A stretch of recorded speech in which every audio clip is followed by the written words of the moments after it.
xin đừng vội vui mừng. Nếu ta có sức mạnh niềm tin thì lá bài ở dưới chồng này sẽ là một lá niềm tin cho ta. Hả? Sức mạnh niềm tin, hãy cho ta sức mạnh. Ha, ha, ha. Được một lá giải cứu. Tại sao ngươi lại có một lá niềm tin? Không được. Nếu mà ngươi có một lá niềm tin thì ta cũng sẽ lấy một lá nữa đây.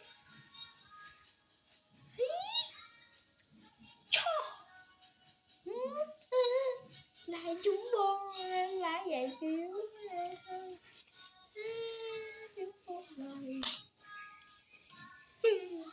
Vui quá là xui. Và ta sẽ sử dụng một chiêu cuối, đó chính là nó ra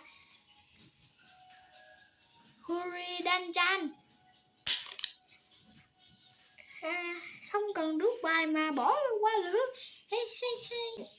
Nếu người đã đánh vậy thì ta sẽ đánh ra đó Hủy diệt 2 Monkey Dragon.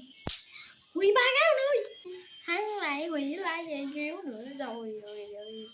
Tập trước là nó hủy, giờ nó hủy nữa. Trời ơi. Thôi, tới lượt ta sẽ rút bài.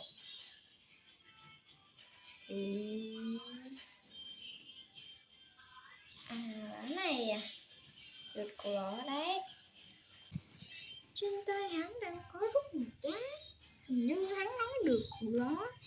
Vậy là hắn có một lá rất là mạnh.